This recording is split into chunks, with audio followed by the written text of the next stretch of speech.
day of talks. The recording is in progress already. And well, the first speaker today is an international speaker, a loyal friend of the associations, a man who is really devoted to teaching, and teaching English is teaching to in different circumstances, understanding different research lines, different angles, and he understands that, and he has been doing a wonderful job in South America. Mr. Jaime Cajima from Peru. He is a professor and teacher trainer in Universidad de Piura, Peru, specializing in literature, grammar, and classroom management. He holds a BA in education and certifications from St. Mary's University, Centro Espiral Maná, and NYU. Jaime has led workshops and plenaries across Latin America, Spain, and the US since 2020. He has run the International English Online Meetings. His interests include teacher training, language communities, and collaborative learning. Let's give a big applause to Mr. Jaime Cajima. They are all yours. Thank you so much, dear Rafael. Thank you so much, dear friends and colleagues of MEXTESOL. Thank you for that kind invitation, and I hope that the topic we are going to be talking about this morning, it's what meets your necessities and your expectations. The topic we are going to be talking about today is educational neuroscience and social emotional learning. I'm not an expert on these fields, but I am passionate about these two topics. Number one, thank you so much, because last year I had a great time with my friend and colleague Gregory Tume, who is present here. We were in the wonderful conference in Guadalajara, and we hope to be in Veracruz 2025. Well, this is the university where I work. As you can see, it's full of green. This is the city where I live. It's called Piura, the first city founded by the Spaniards in South America, 1531. This is the way, if you want to come down to Peru and visit us, this is all the way to come and visit us. Just a brief interruption, Mr. Nkahima. In my case, I see the screen with the Zoom logo. I don't know if the other guys are already seeing your images. I'm also seeing it, but somebody has activated it. So shall I go on? Well, let me work with the guys so you can continue so we can fix it. Okay, thank you so much. So what are we going to do in this presentation this morning? We are going to reflect together, okay? Why we are going to reflect together? Because as John Dewey said, we do not learn from experience, but we learn from reflecting on experience. Question number one, what is neuroscience? All right. So we went down to the internet and read books, and this is what we can find about what neuroscience is. It's a discipline that combines neuroscience, pedagogy, and psychology, and it explains how the brain learns, behaves, and relates. So that, as you can see, neuroscience is really important. Now, why is neuroscience important? Because number one, it helps to understand how the brain processes information into learning and know more about what it takes for student brains to be engaged, responsive, and alert. Now, what is the relationship between learning and the brain? Well, every class assignment and experience that we do in class, it shapes the human brain. Anything that we do in class. So that's why our activities have to be meaningful and memorable. This is the big first question. What increases learning? Anybody, please, who wants to share with us, in your opinion, what increases learning? Anyone, please just open up your microphones and speak up your mind. What increases? Yeah, Matt Randall, go on. Hi there, good morning. Morning, good morning, man. everyone. For me, one thing that I focused on over the last few years to increase and improve learning is student engagement. Often as teachers, like Stephen Covey says, sometimes we need to understand rather than seek to be understood. And as teachers, we spend most of our time trying to seek to be understood by the students. And it should actually, our starting point should be reverse. Understand them first to increase the engagement. Right. I agree with you 100%. Thanks a lot, dear Matt Randall. And this is what the books and the professionals and everyone says about what increases learning. Number one, movement. Movement. Why? Because physical activity stimulates BDNF, a protein that supports growth of new neurons and synapses. What else? What else increases learning? For example, you have Simon Says, or I can read because of the chat that is here. What else increases learning? Multisensory experiences. So we need to prepare classes using visual, auditory, and kinesthetic activities. Why? To reinforce the memory. Example, visual aids, flashcards, gestures, realia, singing, etc. Please, if anybody wants to participate, just raise your hand and open up your microphone. Number three. Mr. Ankajima, this is a wonderful introduction. I just want you to try if you can start sharing the presentation so we can all see the wonderful information you're sharing. Okay, so I stop sharing. Yeah, and start sharing again. All right. Yeah.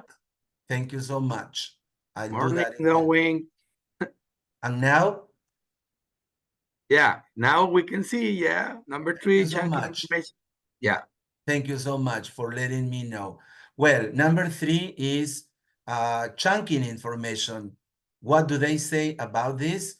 Break down complex grammar rules or lengthy text into smaller lengthy text, digestible chunks to process information more flexible. For example, first teach the affirmative, then the negative, and then the interrogative. This is what most of the books do right now. Dawn, Wing, you want to say something? Hello, Dawn. Hello to all. Hello, dear Jaime. No, I wanted to kind of echo what Matt had shared, and also as far as what increases learning and what you touched on, Jaime, that idea of engagement. And again, and you mentioned, but creating relevancy, like doing our very best to find what is going to make whatever the content is, whatever the information is, most relevant, and meaningful to our students so that they actually want to learn. Agree with you, dear Dawn. And Gregory in Peru wants to say something too. We can hear you, Gregory. Your mic. Okay, I'm sorry. go on. No. Just wanted to say that emotions are also very important. Right, Gregory. And that's it. Go on. Yeah.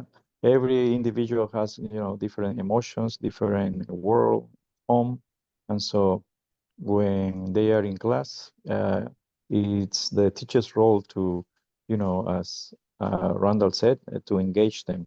Right. And that's exactly, Gregory, what we are going to be talking about in the second part of this presentation. Another activity, thank you for your ideas. Another activity to increase learning is spaced repetition. What does it mean? As you can read here in the PPT, make practical use of spaced intervals to review and recall language concepts because repetition helps fix knowledge into long-term memory. Example, revisit grammar rules or vocabulary words and increasing interval over time. Do you know how many times do we have to repeat or to teach or reteach vocabulary? Do you know how many times we are supposed to do it? Anyone knows? 14. about, Gregory. The more Mhm. you have your students read and reread and repeat and reuse the vocabulary, the better it will be for them to put it in their long-term memory. Another activity is active learning. That is, encourage active participation because hands-on activities stimulate the brain's frontal lobes responsible for higher order thinking and language processing. For example, involve students in discussions, role plays, or debates. Number 6, this is something that I love. I don't know if you do it, but I highly recommend you to do this. As students, for feedback and correction, you can encourage peer-to-peer feedback sessions or students telling you, giving you feedback. Why? Because feedback and correction reinforce correct connections that form between the neurons in your brain. By the way, do you ask students for giving you feedback in your classes? Anyone?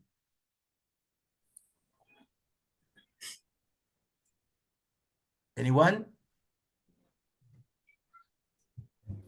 Do you ask for feedback at the end of the session, a unit, a class, a semester?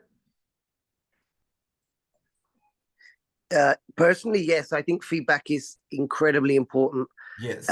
Because from our own mind, we have rose-tinted glasses. Often we think everything is fantastic, and it's our human nature, that we think that we're, when we're well-intentioned, that we're doing things well. And the perception of students, especially young students, is very different to ours as adults. So I even use feedback as a principle with first grade and second grade. Yeah, thank you, Matt. I agree with you again 100%. And finally, number 7 is emotional engagement. That's what you, Gregory, were talking about. Why emotional engagement is important? Because connect learning with emotions to create a positive environment. Students will feel comfortable, they will develop retention, and it will make language learning more meaningful and memorable. For example, use storytelling or discussions about personal experiences. I remember, Gregory, you told me that a few years ago you were teaching kindergarten students, and you told me that you were teaching them through storytelling. Do you remember that, Gregory? Yes, definitely. It helped me a lot because the students were engaged and it was And difficult, how old were your students by then? 5, 6 year old. Yeah. And did you see that they really learned, they were really motivated? Yes, because I was teaching them a language in context, and repetition also of certain phrases helped me a lot. Thanks. Thank you so much.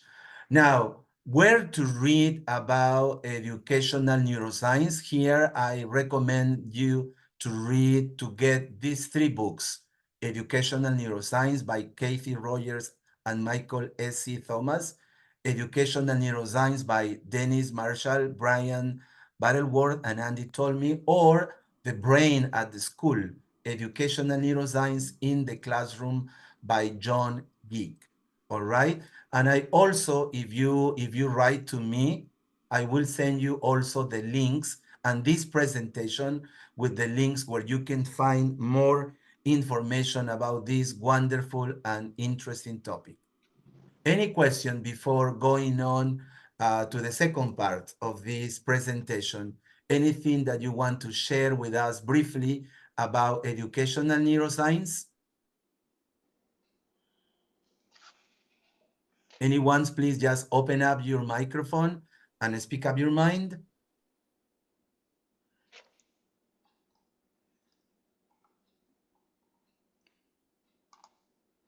Yeah? No? Hello, Maya. Good morning. Maya Leon. Matt? Hi again. No, I think very interesting. I think neuroscience is something that obviously we're all involved in now, and looking at this academic part, what I always try to reflect and analyze with the people that I work with, as an academic coordinator, as a principal, is not only focusing this part. The word educational sometimes we confuse with academic.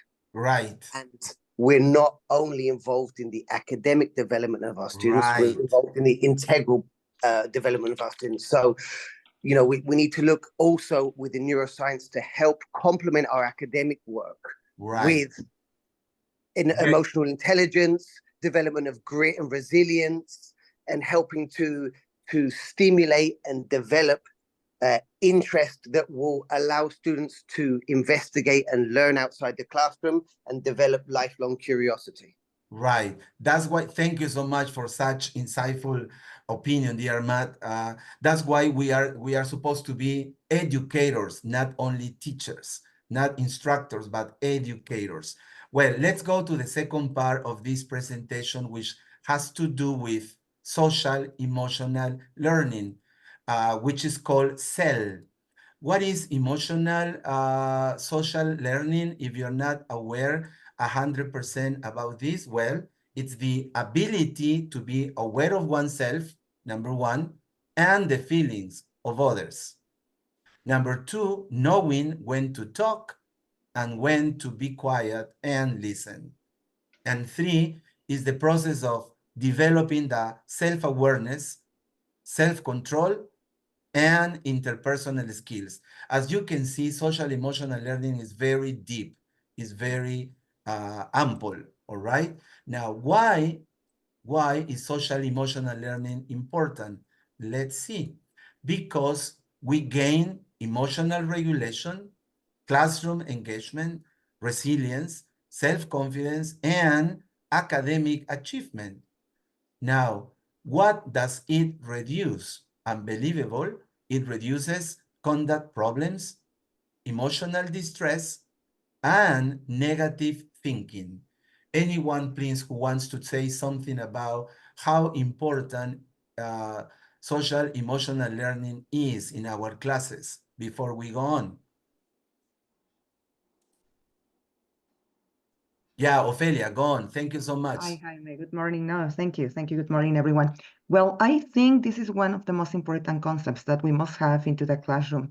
And when I was reading about your topic, I was also thinking about the way that we as teachers must develop these skills. Sometimes we are the ones that maybe are not so open to the feelings of our students, or maybe there are some conditions when we are not having like the best situation at home and we cannot apply all of these concepts. So first than anything, we must be working on them in ourselves so we can be open to share them with our students in order to make them feel that's why, dear comfortable, Ophelia, right? that's why, sorry, I interrupted you. That's why, dear Ophelia, when we travel by plane, the first people, if we are traveling with children, the first people who need to use the mask in case of an emergency is us, the adults, and then the children.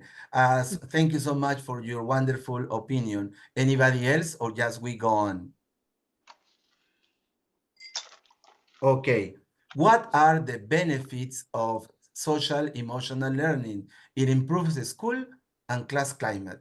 It improves academic performance, also relationship skills, also attendance. Of course, if the students feel that the teacher likes them, loves them, appreciates them, they will be present, of course. Self-regulation skills, it teaches problem-solving skills, studying skills and habits, responsible skills and habits, responsible decision-making, disagreeing respectfully, managing and coping feeling, and teamwork and collaboration. Good morning, dear Maya. Do you want to say something briefly, please? Sure. What I wanted to support what you're saying is that because when we're teaching English as a second language, we're not talking about the same abilities that student might have in maybe math or history or whatever. And so because it is about performance, they have to speak up, they have to write, and it's a new thing, and students have different abilities. And if we have a very supportive group in the class, this is what is going to promote the learning. Because if we shut somebody down, they will never learn. They'll have a trauma over English as a second language, which is different because it's about performance. I don't think any other course, like in math, it's the paper that sees it. Composition, the paper sees it. Reading, nobody sees that. But in teaching English as a second language, they have to perform, they have to speak up. And if they don't have a supportive group, if somebody is having some kind of difficulty, the ones who know it or the teacher could support them and encourage them to learn, so not to traumatize them forever. Agree So, with you, my dear Maya, and thank you for your opinion. Don't wink. Yes, I think we're all thinking the same. You know, as you're speaking, I'm just reminded that the single most important factor in language acquisition and, well, in learning is people have to feel safe. Right. And that they have to feel safe. And so what you're describing is creating that safety. So thank you so much. For example, now I am surrounded by professionals and very experienced people, but I feel safe about what I'm saying because I know that if I make a mistake, you will let me know in a kind way. Now, let's go to the core of this presentation, activities to enhance social emotional learning and educational neuroscience. Number one, of course, music. Here, I give you some links that can help you and can help your students to develop their brain power. Believe it, I was listening to it. I had my students listen to it, and it does work. Now, also, there is music to develop social emotional learning. Unbelievable. My students were listening to it, and they like it. They love it. Now, something that I was talking before, emotions check-in. Do you ever happen to use this? Feelings check-in. Right now I'm feeling, right now I'm feeling, right now I'm feeling. I feel this way because something that might help is anything else I'd like to share. Has anybody used these cards? I've used it digitally. The program that I use the students have iPads when they with their learning process, and inside of the program it has the emojis of faces that give representation to different emotions. And so it doesn't have the subjective part where they can write, but it does allow them to express themselves, and we expect teachers to give a personal attention, just go up to the kids when they identify anyone that doesn't have an emotion that we consider to be the most appropriate for that class. Yes, and also Matt, thank you, Matt, and also us, we are also human beings, so sometimes we feel depressed, sad, we feel mad, so we need support also. Okay, what else? I don't know, especially in kindergarten or primary, class circle, where you have the students sit and you start singing, chatting, and personal questions before you start the class. Another, the mindful morning check-in, is more or less the same thing like the first one. Here you have 5 steps. For example, name one thing you are looking forward to today. Say 2 positive self-talk statements to yourself. List 3 things you are grateful for. List 4 things that you can see or notice around you. Slowly take 5 deep breaths. Anybody, please, who can share with us, list 3 things you are grateful for today?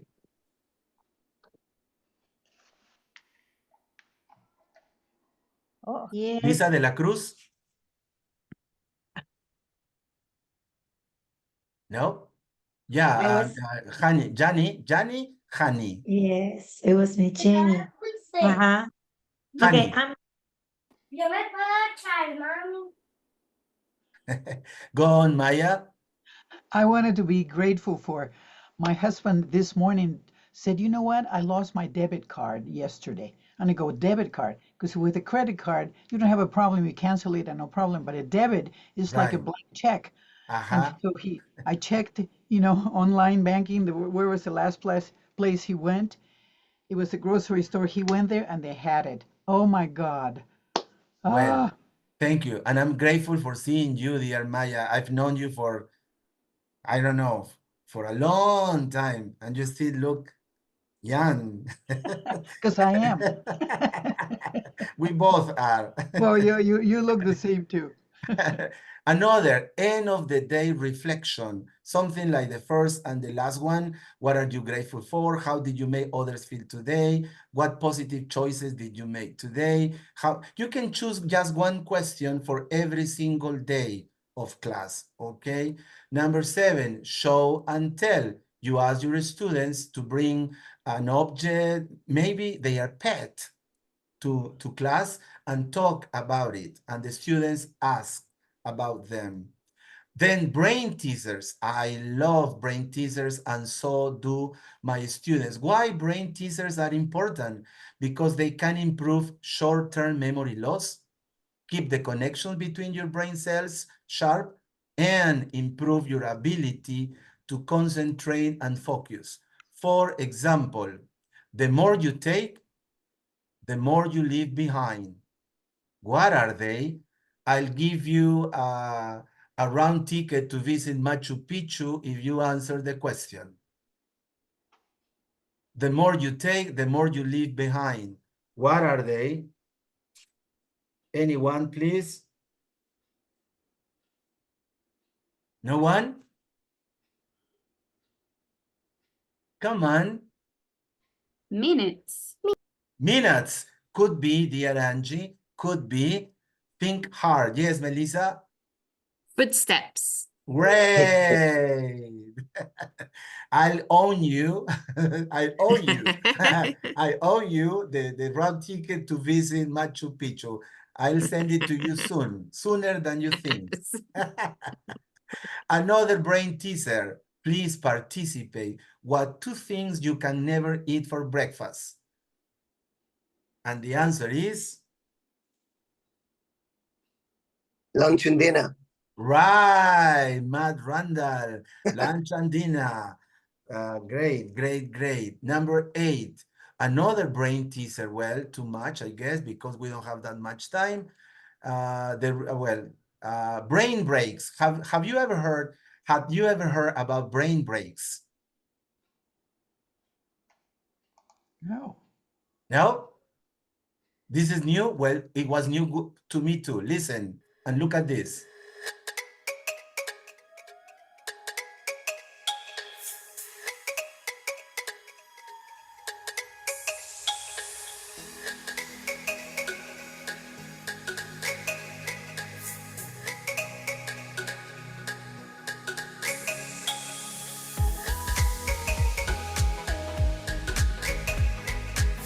Okay, ready? Okay, you got 10 seconds. What do you see? A dog. A dog. 2 people talking to each other. Great. 5 seconds. 2 seconds. And the answer is a couple with a baby and a pet dog. Great. Now, what do you see? A frog. A frog. Just a frog? A horse and a frog. Right, a horse and a frog. Well, this video takes like 2 minutes, I guess. And here, what do you see? This is wonderful. A woman in a tree. Right, woman. A woman and a tree. Well, it's flying bird and a woman's face. Wow. Did you see the bird? Now. Great. Now, if you write to me, I can send you this PowerPoint with the links, all right? Also, brain breaks include this: puzzles, coloring, and creative tasks. Why they are important? Because they boost our students' imagination. All right. What else? This is wonderful. I didn't understand why in some concerts the singers and the bands threw a ball, and this is the explanation. Combines throwing a ball without saying anything, combines physical activity with the challenge of maintaining silence, promoting teamwork, focus, and self-control. But you can also modify it where the students, I don't know, every time they touch the ball, they say go, and the next one says went, and the next one says right, and the next one says wrote. I don't know. We can modify these activities. Next one, we are about to finish. This is wonderful. Have you ever tried this one? Back writing. You write with your finger at the back, on the back of your friend. Have you ever done this? Anybody, please? Yes. Don? And what Yes. were the results, Don?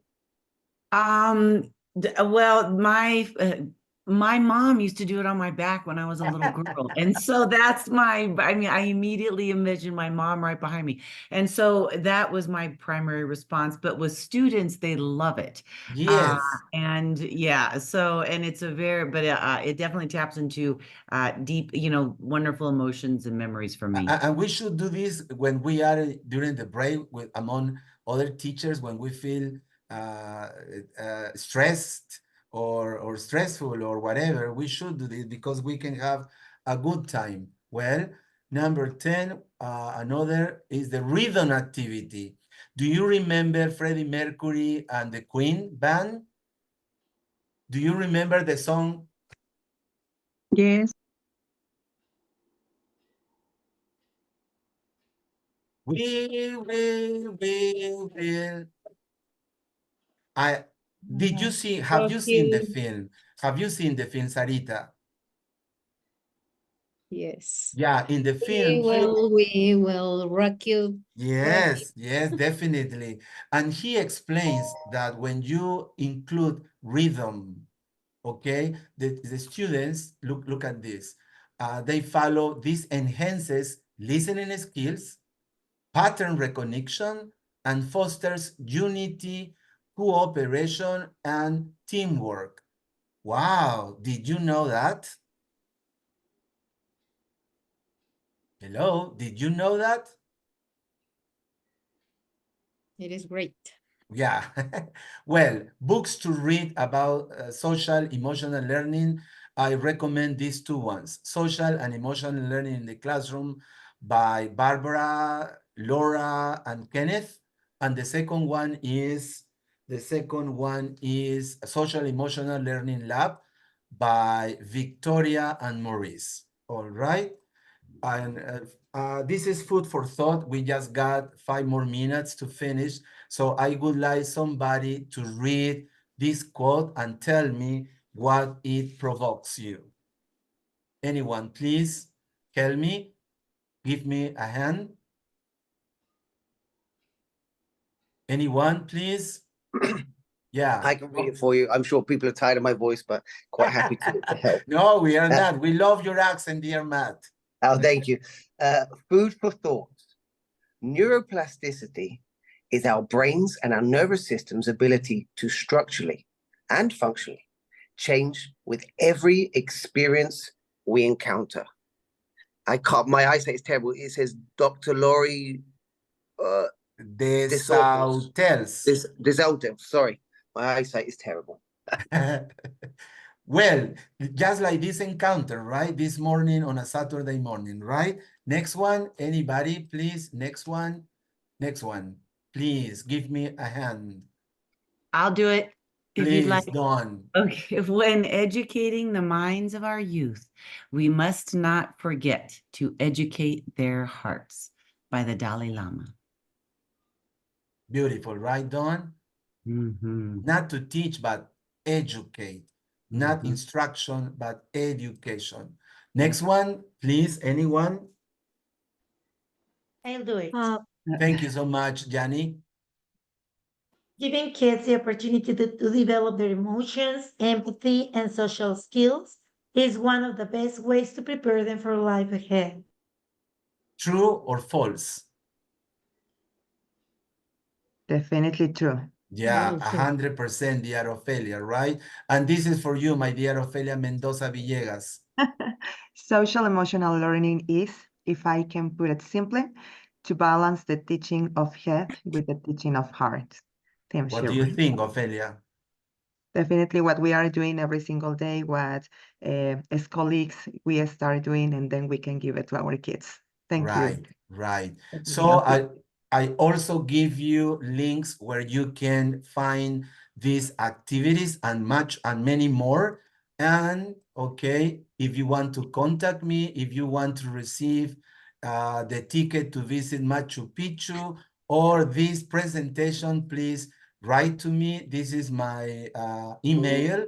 This is my WhatsApp number. And if you ever visit Peru, please go down to Piura in the north, and my little house is your house. Thank you so much. Now we got 2 more minutes for questions. Thank you so much. Thank you. Thank you. I don't know if you have a question, if Rafael is around. Exactly. Yeah, exactly. We have a couple of minutes. If some two guys from our audience wanna express or comment something and have final remarks. Thank you. Yeah, Well, if there's a chance, I'd like to say something. please do. Really wonderful. I really liked the talk. Thank you very much for sharing not only your knowledge and your expertise, but allowing us to share in this moment the comments and experiences that my fellow participants shared were really insightful. And you made me think about one thing, which is a question that I often ask to all teachers. Which is? Are you the type of teacher that you would want for your child? Wonderful. And if you have a child, your niece, your nephew, your little brother, but creating that point of reference. And with all that you said, we have such wonderful access to neuroscience, to so many resources now that we have as educators no excuse to block ourselves. And those who know me, I use this expression. I like to say CPD, continual professional development. We need to change it to the C to contagious. So we work on contagious professional development, where we begin to inspire each other, like you've done here with wonderful talk. So I mean, that is what your talk left me today. That go back to my staff yet again and just make sure that they are reflecting, analyzing the well-being, their self-awareness, and making sure, going back to, I think it was Dawn that said it, that they feel safe, and that will be the key points to start their learning process. But thank you very much. It was a really, really nice talk to start. Thank you so much. No, thank you, dear Matt Randall, because the wrapping up that you have just done is wonderful. Thank you so much. As I told Ophelia when she said this morning, I'm going to learn from you, I said, no, the speakers are the ones who learn more from you because we receive all the experience and the information that you also have. Yeah, I just read the book. I just watched some videos. I just searched in the net and just put it up in just one presentation. Thank you so much, dear Matt. Anybody else, please? Do we have time, Rafael, or that's it? Yes, one more, and then we go to the next session. Thank you. Anyone else? There is a ticket, a round ticket from your city down to Cusco, Machu Picchu. Maya, you want to say something? No, she's working. What's your address? I'm going to Peru. I'm going to Piura. Well, if you send me a message, a WhatsApp message to 1 week before arriving in Piura, just let me know to buy lots of fruit, lots of candies and everything else. All right. Un cabrito Thank al you. norte. And Lechuga cabrito. al norte. Thank you, Mr. Jaime and Cajima. On behalf of MEXTESOL, we are honored that you participated today. We are going to send you the diploma, the certificate of participation, because we're having a wonderful collaboration. We are reinforcing what we have learned in the convention and in these virtual sessions. That's the reason they are the echoes from the international convention. God bless you, and let's continue with the next talks. Now is going to be in charge Melissa Sue Herring, who is going to be introducing the plenary